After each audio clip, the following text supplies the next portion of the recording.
Pourquoi bouger transforme ta vie? Imagine un médicament qui pourrait allonger ta vie, améliorer ton humeur, booster ton énergie, renforcer ton système immunitaire et rendre ton cerveau plus performant. Un médicament 100% naturel, gratuit et accessible à tout le monde. Ce médicament, il existe. Il s'appelle le mouvement. Et pourtant, on le sous-estime. On passe en moyenne 10 à 12 heures par jour assis. Travailler derrière un bureau, scroller sur les réseaux, prendre la voiture ou les transports en commun, manger, regarder un film ou une série, jouer aux jeux vidéo. Plus de 30% des adultes ne pratiquent aucune activité physique régulière. Même les enfants passent environ 7 à 9 heures assis par jour. Et certaines études montrent que les enfants, aux États-Unis, âgés entre 8 et 12 ans, passent entre 4 et 6 heures par jour devant un écran. Ce chiffre monte à 9 heures par jour lors de l'adolescence. Résultat, on est plus fatigué, plus stressé, plus anxieux, démotivé et sujet à des douleurs chroniques. Et si tout ça venait tout simplement du fait que nous ne bougeons plus assez? Le problème, c'est qu'on vit dans une société qui nous pousse de plus en plus à rester immobile. Tu veux un livre? Commande-le aujourd'hui sur Amazon et reçois-le demain midi dans ta boîte aux lettres. Tu veux commander des sushis? Prends ton téléphone, commande sur Deliveroo et en 20 minutes, c'est devant ta porte, sans que tu n'aies eu besoin de bouger de ton canapé. Tu as 20 minutes de marche pour te rendre à ton rendez-vous, reste exactement où tu es, commande un Uber et il te dépose juste devant l'entrée en quelques minutes. Il y a une métaphore qui m'a marqué, et d'ailleurs j'en ai même fait un Reels. Ton corps, c'est comme de l'eau. Cette métaphore est d'autant plus troublante que la vérité était juste sous nos yeux, et plus précisément dans notre corps. Le corps humain est constitué à 65% d'eau. Que fait une rivière pour garder son eau propre et claire? Elle reste constamment en mouvement. À l'inverse, que se passe-t-il quand l'eau reste en stagnation pendant des semaines ou des mois? Elle croupit. Aujourd'hui, on va voir pourquoi bouger est absolument essentiel à ta santé physique et mentale. Et surtout, comment intégrer plus de mouvement dans ta vie, facilement et sans avoir à y penser. Prêt? On est parti. Partie 1. Le lien entre le mouvement et la santé physique. Si tu savais qu'un simple changement dans ta journée pouvait ajouter des années à ta vie, est-ce que tu le ferais? Parce que c'est exactement ce que l'activité physique fait. Selon l'Organisation mondiale de la santé, l'OMS, pour être en bonne santé, un adulte devrait faire 150 à 300 minutes d'activité physique modérée par semaine, exemple de la marche rapide, du vélo à un rythme tranquille, du jardinage, etc. Ou 75 à 150 minutes d'activité intense, exemple de la course à pied, de la natation ou du HIIT. On devrait ajouter 2 à 3 séances de renforcement musculaire par semaine, que ce soit au poids de corps, de la musculation en salle ou du pilates. Et on devrait évidemment limiter le temps passé assis et intégrer du mouvement régulièrement. Le problème, c'est que la majorité des gens n'atteignent même pas la moitié de ces recommandations. Mais la bonne nouvelle, c'est qu'il n'est jamais trop tard pour commencer. Bouger, c'est vivre plus longtemps. Une méta-analyse de White et al. En 2016, petite parenthèse, afin de te partager quelques connaissances sur le jargon des études scientifiques. Lorsque je fais référence à des méta-analyses, et c'est sur ça que je vais beaucoup me baser dans cette vidéo, mais également dans les prochaines, car toutes ces données et ces chiffres que je vous partage, je ne les tire pas de mon chapeau. Ces connaissances viennent de mon expérience sur le terrain, de mes expériences personnelles et avec mes élèves, mais également de la science. Je dis également car je ne me considère pas comme un coach science-based, comme on peut en voir régulièrement sur les réseaux sociaux. Un coach science-based, c'est un coach qui va dépendre et se baser entièrement sur la science, dans sa manière de faire, dans sa manière de s'entraîner, de s'alimenter et in fine de coacher. Pour être honnête, j'ai longtemps fait ça. Mais au final, j'ai compris plusieurs choses. Premièrement, vouloir toujours se cacher derrière ce que la science dit était pour moi un manque de confiance et de légitimité. Car oui, c'est très rassurant de pouvoir se dire « Oui, mais la science a dit que, donc ce n'est pas ma responsabilité ». De plus, j'ai vite compris que chaque être humain a ses propres particularités et que des fois, même si la science se met d'accord sur un sujet, ça ne veut pas forcément dire que ça fonctionne pour 100% des gens. Exemple, prendre du magnésium le soir favorise une meilleure qualité de sommeil. C'est ce qu'on entend partout.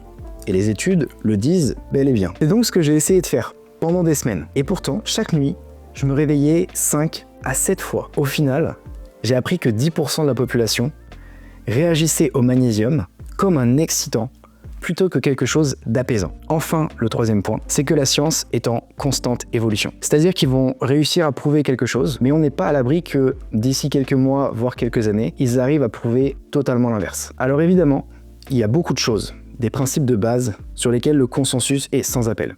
et qu'on sait fonctionne depuis des dizaines d'années. Mais je pense que c'est important de garder à l'esprit que les choses peuvent changer. Et justement, rester ouvert à cette idée est important, surtout quand on travaille dans le domaine de la santé. J'ai croisé tellement de coachs, de nutritionnistes, mais également des médecins ou des docteurs qui étaient bloqués avec leurs croyances dans les années 70 et qui ne se mettaient pas à jour sur les dernières avancées de la science. Résultat, pour certains coachs, ils t'apprennent à faire un squat en te disant qu'il ne faut absolument pas que tes genoux dépassent tes pointes de pied car c'est dangereux. Alors que non, le seul truc à considérer lorsqu'il s'agit de faire un squat, c'est de garder tes pointes de pied alignées avec tes genoux. Donc, une méta-analyse, qu'est-ce que c'est? Pour faire simple, c'est une grosse étude scientifique qui va venir regrouper plusieurs études scientifiques indépendantes entre elles afin de synthétiser quantitativement les données et résultats entre elles. Pourquoi me baser à 80% sur des méta-analyses? Simplement car tout le monde, même toi, qui est en train d'écouter ou regarder cette vidéo, peut, si le cœur t'en dit, écrire une étude scientifique et la publier. J'en profite également pour te signaler que ce n'est pas parce qu'un expert en blouse blanche a pondu une étude scientifique que cette étude est forcément vraie, parce qu'elle n'engage que son avis à lui. Il peut y avoir plusieurs biais qui viennent influencer les résultats. Les plus communs sont des conflits d'intérêts, exemple une marque de protéines en poudre qui va sortir une étude te disant à quel point la whey c'est mieux que de manger des aliments bruts et naturels pour ta synthèse protéique, car leur intérêt est de vendre leurs produits. Donc, l'étude est biaisée. Ensuite, on a la qualité méthodologique de l'étude, avec la taille de l'échantillon. Évidemment, si ton étude est faite sur 10 personnes, on ne peut pas vraiment considérer que l'échantillon est suffisant pour représenter la population moyenne des gens. En plus de la taille, il faut observer s'il y a bien la présence d'un groupe contrôle. Ce groupe permettra d'analyser la différence entre la chose étudiée et son effet placebo. Exemple, je crée un pré-workout, je prends 2 groupes de personnes, un qui va réellement recevoir mon pré-workout avant l'entraînement, et le second va recevoir une boisson sucrée basique sans aucun effet. Pour observer si mon pré-workout a réellement des effets, on va analyser les performances et les ressentis des sujets de l'étude et comparer les résultats entre les 2 groupes, celui qui a pris le pré-workout et celui qui a eu l'effet placebo, pour justement voir si l'effet placebo apporte les mêmes résultats que le produit étudié.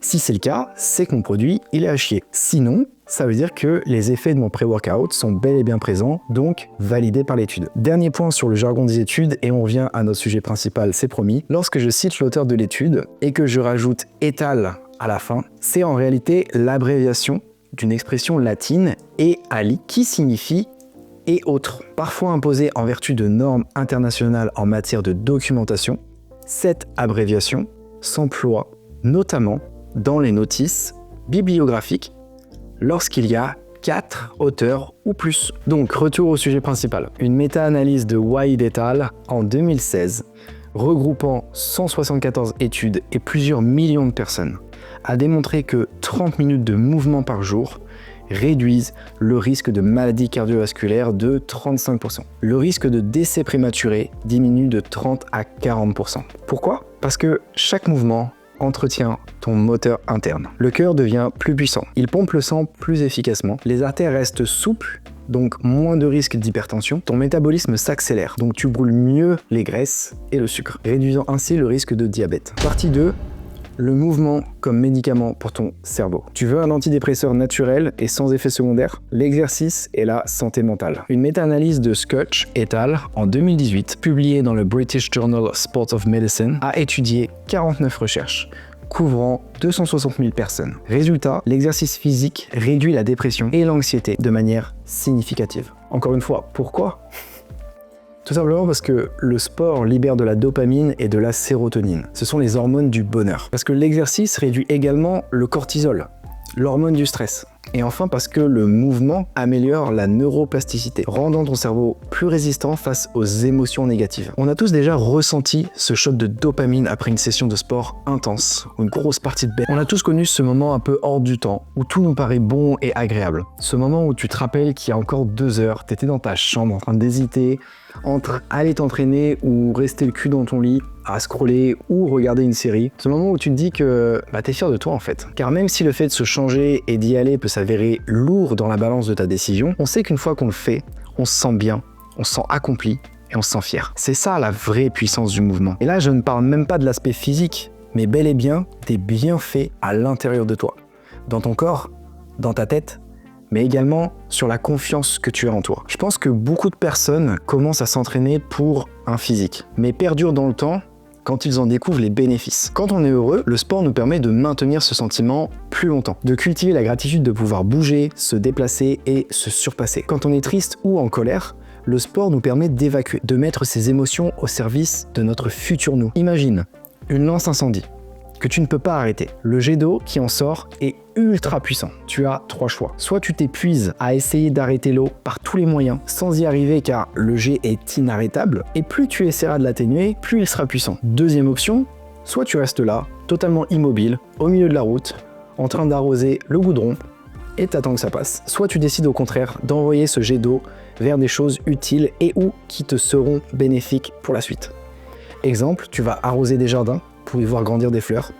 Tu remplis des dizaines de containers pour les envoyer ensuite à des personnes qui n'ont pas accès à de l'eau potable. Et c'est un peu la même chose avec tes pensées et tes émotions. Soit tu décides d'en être victime, soit au contraire, tu vas mettre cette énergie dans quelque chose qui te fera du bien et qui te sera bénéfique un peu aujourd'hui et qui, grâce à l'effet cumulé, on aura l'occasion d'en reparler dans une autre vidéo, représentera quelque chose d'immense d'ici quelques mois, voire quelques années. Pour résumer, ton futur toi te remerciera des décisions et des actions que tu fais aujourd'hui. Bouger, c'est prouver à ton cerveau que tu es capable. Chaque séance de sport que tu fais renforce ta résilience. La confiance vient du processus et pas du résultat. Partie 3.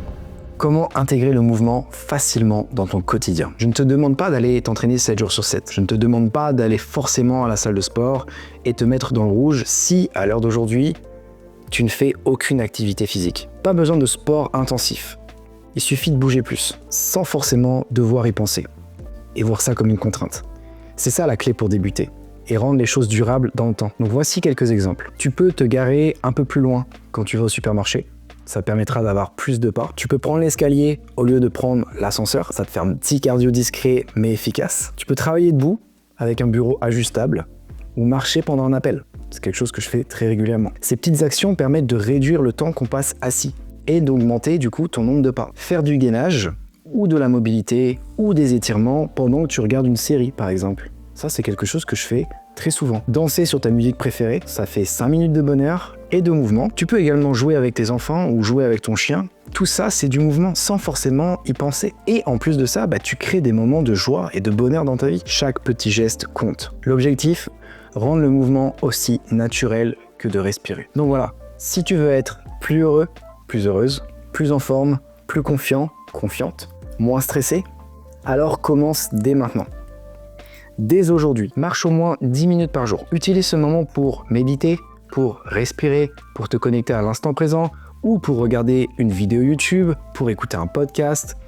Le fait de lier une action que tu vas faire de base dans ta journée à la marche va permettre d'intégrer la marche beaucoup plus facilement dans ta routine. Fais juste le premier pas parce que chaque mouvement compte. Et n'oublie jamais que le mouvement, c'est la vie. Et c'est pour cette raison que mon podcast s'appelle Vie en mouvement. Donc si tu me découvres pour la première fois, n'oublie pas de t'abonner pour ne pas manquer les prochains épisodes. Si cette vidéo, ce podcast, t'a fait réfléchir ou t'a appris des choses, n'oublie pas de liker la vidéo ou de laisser une note sur ta plateforme de podcast favorite pour soutenir mon travail. D'ici le prochain épisode, je te souhaite d'être heureux et de profiter de la vie au maximum. Prends soin de toi et prends soin des autres.